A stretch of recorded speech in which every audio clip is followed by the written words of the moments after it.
जिजाऊ संघर्ष समिती यांची ती एकी आणि या एकींचा पुढाकार घेणारे तिपाले आपल्या बरोबर आहेत, मारुती तिपाले. तर त्यांना नेमकं विचारू, आता आज बबन शिंदे कोर्टात हजर केलं, 15 दिवसाचा PCR. त्यांनी मी नाहीच अशी भूमिका घेतली होती, तरी पण कोर्टाला लक्षात आलं ते सगळं. नेमकं याच्याबद्दल थोडक्यात सांगा आणि नंतर मला हे सांगा की मल्टी स्टेट ही सेंट्रल गव्हर्नमेंटच्या ताब्यात आहे, मग त्याच्यासाठीच्या हालचाली त्याची अपेक्षा काय, आपल्याला पुढे काय व्हायला पाहिजे? सर्वप्रथम मी माननीय पोलीस अधीक्षक अविनाशजी बारगळ साहेब यांचा अगदी सर्व ठेवीदाराच्या वतीने मनपूर्वक आभार मानतो. त्याचं कारण असं आहे की 14 महिने झाले केस नोंदवून आणि 14 महिन्यापासून हा बबन शिंदे फरार होता.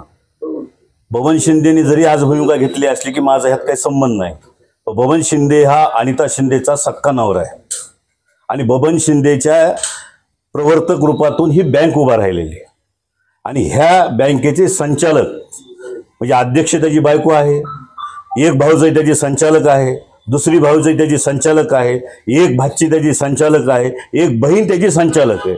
म्हणजे बबन शिंदेने थंड डोक्याने अगदी विचारपूर्वक करून ही संस्था उभा केली आणि त्याचा हा सूत्रधार आहे की इथून पैसे कसे काढायचे आणि कुठे नेऊन लपवायचे.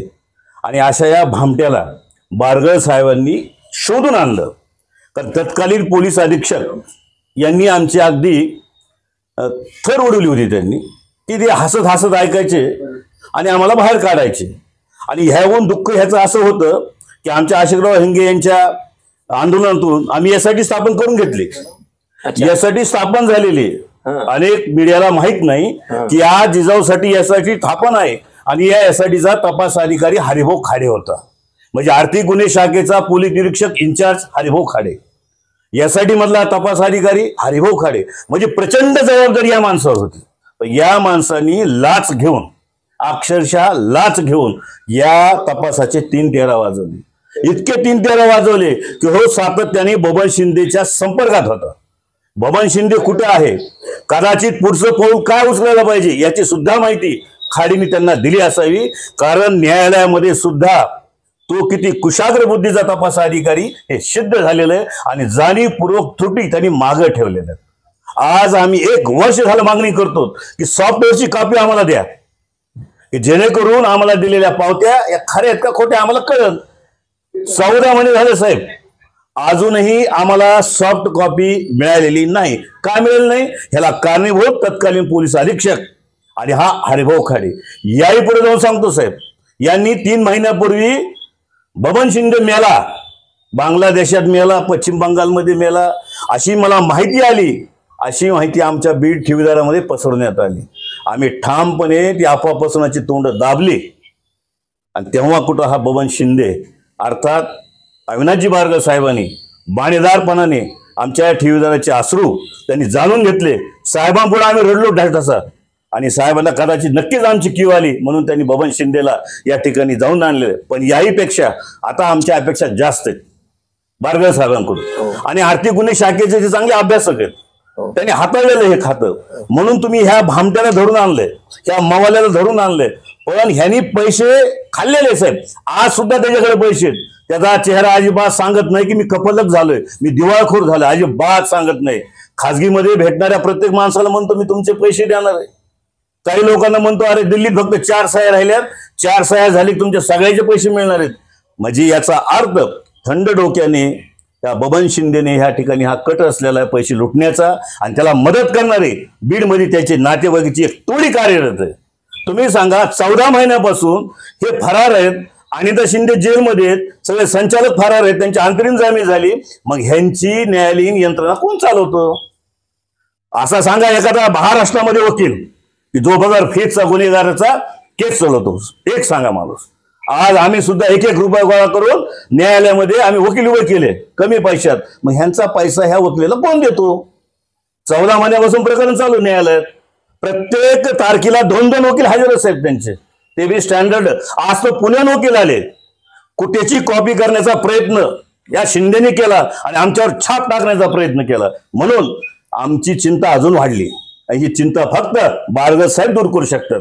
का तर आता त्यांच्या ताब्यात बबन शिंदे. माझी विनंती आहे, बबन शिंदे, अनिता शिंदे, अश्विनी शिंदे, मी आता जे 4 नावं सांगितले संचालक, यांना एकत्र बसवा आणि त्यांना विचारा हे पैसे कुठे गेले, आणि त्यातून स्पष्टपणे बाहेर येईल. अशोक हिंगे आणि आमच्या अध्यक्षांनी शिवाजी वामन जाधव नावाच्या माणसाचा तपास लावला. तिथून पैशाच्या बॅगा गेल्याचं समोर आलं. ते सुद्धा आम्ही ठाकूर साहेबांना सांगितलं, खाडे साहेबांना सांगितलं. त्यांनी फक्त आमचा टाइमपास करून घेतला आणि परस्पर त्या लोकांशी संबंध साधून त्या ठिकाणी त्यांनी ते बट्ट्याबोळ केलेला आहे. ज्या शिवाजी वामन जाधवला आम्ही म्हणतो की हा आरोपी असू शकतो, त्याला सहआरोपी करा, त्याला आमच्या फिर्यादीची यादी टाकलं. मग हे जे प्रकार आहेत ना, हे मावालीपणा आहे, हे भामटेपणा आहे, ही बीडची टोळी आहे त्याच्या संघ, आणि हा माधव चोतपणा आमच्या संघ करतोय. म्हणून बारगळ साहेबाकडे आता फार मोठी जबाबदारी वाढली. आणि मला अपेक्षा आहे बारगळ साहेब 100% आमच्या याच्यामध्ये लक्ष घालतील आणि त्यांना पैसा कुठे हे 100% माहिती होईल. अजून एक दुःखाची गोष्ट सांगतो साहेब, सॉफ्टवेअरची कॉपी तर दिलीच नाही आम्हाला. आम्ही 1900 काही लोकांनी तिथे तक्रार दिलेल्या. अरे आमचं काहीतरी घ्या ना, आमची सोयी घ्या. आज बबन शिंदे म्हणतो ना माझा काही संबंध नाही, या 2000 ठेवीवर सांगू शकते प्रत्यक्ष बॉन्डवर. ह्या बबन शिंदेने आम्हाला सांगितलं माझ्या बँकेत तुम्ही पैसे ठेवा. जे निवृत्त कर्मचारी झाला त्याच्या घरी जायचं, त्याचा सत्कार करायचा आणि त्याला सांगायचं आपल्या बँकेत टाका, आपली बँक आहे, जिजाऊ महासाहेब आपली बँक आहे, घरची आहे, हक्काची. असं करून बबन शिंदेनी लोकांचे पैसे घेतलेले. मग आम्ही त्या ह्याला जे आपले तपास अधिकारी जे होते खाडे, त्यांना म्हणायचं साहेब आमचे जबाब घ्या ना, आमचे जबाब घ्या. मग त्यांनी जाणीवपूर्वक आमचे कुणाचे जबाब घेतले नाही. आज जर आमचे जबाब असते तुम्हाला कोर्टात मांडता आले असते. मग अजूनही वेळ गेली नाही, अजून आमचे जबाब घ्या. आम्ही सांगतो ना, आता हे कर्मचारी निवृत्त ते सांगते ना सत्य काय घटना आहे ती.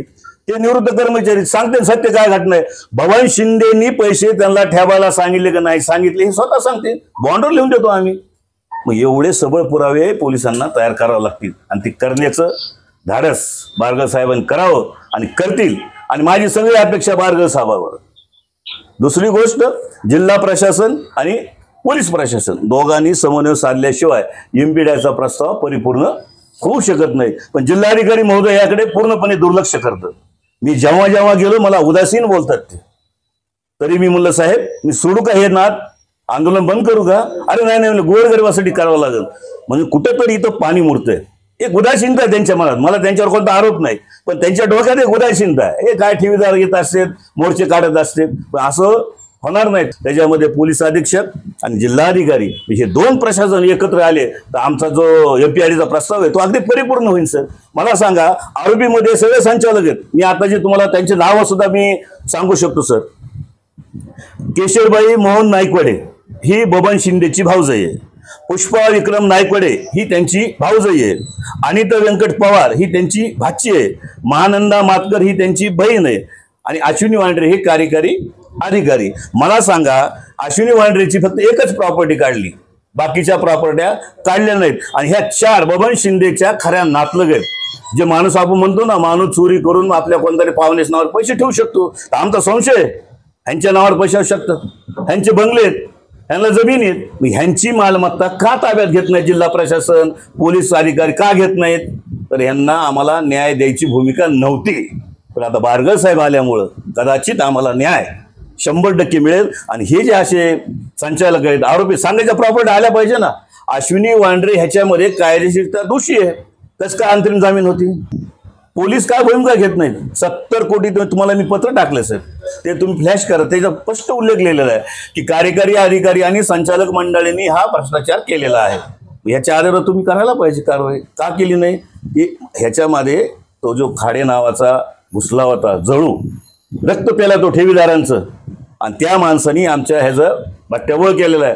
म्हणून SP महोदयांना माझी विनंती की आता बबन शिंदे तुमच्या समोर आहे, या सर्वांना आमने सामने बसवा आणि सगळी माहिती काढून आम्हाला न्याय देण्यासाठी प्रयत्न करा. आणि आमच्या सर्व तक्रारदारांचे, तुम्ही फिर्यादीमध्ये जे लोक आहेत त्यांचे घेतले जबाब, पण आम्ही तुम्हाला तक्रार नोंदवली ते जबाब तुम्ही आमचे घेतले पाहिजे. आणि जर आपण घेणार नसेल तर आम्हाला स्वतंत्र केस करण्याची परमिशन द्या.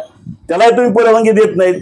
म्हणून हे कुठेतरी ठेवीदाराला न्याय द्यायचा असेल तर पुन्हा एकदा आम्ही ठेवीदार तर तुमच्याबरोबर आहोतच, पण जिल्हाधिकारी महोदय आणि पोलीस अधीक्षक महोदय या दोघांनी एकत्रितपणे आमच्या ठेवीचे पैसे परत मिळण्यासाठी प्रयत्न करावेत ही माझी नम्रपणे अपेक्षा. आता MPID कायद्याअंतर्गत मालमत्ता जप्त करण्यासाठी जी कारवाई चालू होती या दरम्यान पोलिसांचं पत्र घेऊन स्वतः आम्ही बबन शिंदेच्या प्रॉपर्ट्या जमा केल्या. साधारणतः त्या 30-31च्या दरम्यान मालमत्ता आहे. आता सगळ्यांना आश्चर्यचकित वाटेल, बबन शिंदेची बिल्डिंग म्हणलं कोणी सांगतं राजीव गांधी चौकात आहे. ती साधारणतः 3 मजली बिल्डिंग आहे सर, आणि ती बबन शिंदेच्या नावावर आहे. तिचे कागदपत्र आम्ही आणून दिले. आता हे आणून दिले असताना खाडे साहेबांनी ह्याच्यात काही कारवाई केली नाही. ते तसंच पेंडिंग पडून राहिलं. आत्ता परवा पिरामिड बँकेने त्याच्यावरती जप्ती आणली. पिरामिड बँकेकडे एकच मजला गहाण आहे. किती? एकच मजला गहाण आहे. पण त्या पिरामिड बँकेच्या वकील लोकांनी न्यायालयाच्या समोर सर्व बाबी न मांडता जप्तीची कारवाई केली. करताना त्यांनी पूर्ण इमारत ताब्यात घेतली. जी की इमारत आर्थिक गुन्हे शाखेचे तत्कालीन खाडे यांनी तिला सील ठोकलेलं आहे. आणि याच बिल्डिंगला पाठीमागून एक दार आहे. त्या पाठीमागचं दार सुद्धा सील करा असं आम्ही त्यावेळेस पोलिसांना सांगितलं, पण त्यांनी त्यावेळेस ते सील केलं नाही. जिथं जिजामाताचं कार्यालय तेवढं सील केलं. त्या बिल्डिंगचं असं एक डिझाईन आहे की त्याच्यात आतून जर आपण गेलो तर खाली जिजामाता बँकेमध्ये आपल्याला सरळ जाता येतं. तिथं जिजाऊची तिजोरी आहे साहेब. ती तिजोरी अद्याप उघडलेली नाही. असं जगातलं एखादं उदाहरण सांगा की त्याच्यावरती कारवाई झाली, सील ठोकलंय आणि अजून ती तिजोरीच उघडली नाही. नेकनूरची तिजोरी उघडली साहेब, त्यात सोनं निघलं. उस्मान जिल्ह्यातली ईटची तिजोरी उघडली, त्यात सोनं निघलं. पण ही मुख्य शाखा असून त्याची तिजोरी का उघडली नाही? 14 महिने झालेत. हे मोठा गुढ आहे याच्यावर. का उघडली नाही? आमचं म्हणणं आहे आमची त्यात सोनं असणार आहे, काही अजून दागिने असतील, डॉक्युमेंट असतील. हे खाड्यांनी का उघडली नाही? आम्हाला सांगितलं की त्याला सक्षम माणसं नाहीत. आता सक्षम माणसं काय असतील हे मला माहित नाही. आता ती बँक पिरामिडनी ताब्यात घेतली. आता काय करायचं? त्या तिजोरीतून जर ठेवीदाराचे पैसे गेले, कागदपत्र गेले, अजून काही वस्तू गेल्या, त्याला जबाबदार कोण? त्याला जबाबदार कोण याचं उत्तर प्रशासनाला द्यावं लागेल. आणि त्या पिरामिड बँकेने थातूरमातूर पत्र पोलीस अधीक्षकांच्या त्या निरीक्षकाच्या नावाने लिहिलं आणि ते इन्व्हर्ट केलं. आर्थिक गुन्हे शाखा म्हणते आमच्यापर्यंत पत्र आलं नाही, त्यामुळे आम्हाला काही करता आलं नाही. साहेब 2 तास कोर्ट कमिशन समोर आम्ही हात जोडून विनंती करत होतो की 2 दिवस थांबा. आमचे मायबाप पोलीस आहेत, आमचे मायबाप जिल्हाधिकारी आहेत, त्यांना हे सल्ला घेऊ द्या आणि मग तुम्ही सील करा. पण आमचं कुणी ऐकलं नाही. अर्थात तो त्यांचा कायद्याचा अधिकार होता, त्यांनी केलं. पण आमची वेदना त्यांनी पण जाऊन घेतली नाही. आम्हाला 2 दिवस मुदत द्यायला पाहिजे ना. ही बाब मी जिल्हाधिकाऱ्यांना सांगितली. ते म्हणले मी काय करू शकतो? जर शासनाने आणलं तर मी काय करेन? मग मला सांगा, ज्या इमारतीला पोलिसांचं सील आहे, ज्या इमारतीमध्ये बँकेची तिजोरी आहे, त्या तिजोरीमध्ये ठेवीदारांचं सोनं आहे, तरी सुद्धा दुसरं एखादा खाजगी माणूस त्या ठिकाणी ताबा घेतो, जप्ती करतो. आता आम्ही करायला काय पाहिजे? एकदम रास्त आहे. तर याच्याबद्दल सुद्धा म्हणजे आर्थिक गुन्हे शाखेची मोठी जबाबदारी आहे की त्यांनी ताबडतोब त्या जप्ती कारवाईसाठी त्यांनी आडकाठी आणली पाहिजे. कोर्टामध्ये जाऊन आक्षेप घेतला पाहिजे. आम्ही वकील महोदयाकडून गेलो आले का ना, त्यांनी आम्हाला सांगितलं की तुम्ही त्रस्त पडता. ज्यावेळेस आर्थिक गुन्हे शाखेने कुलूप लावलं त्यावेळेस ती शासनाची मालमत्ता झाली. त्याची अथॉरिटी पोलीस आली, जिल्हा प्रशासन आलं. तुम्हाला ह्यात करता येणार नाही. म्हणून मी पोलीस अध्यक्षांना विनंती करू शकतो, ही जी जप्तीची कारवाई केलेली त्याच्यात आपण पोलीस विभागामार्फत आक्षेप नोंदवा ही आग्रहाची विनंती.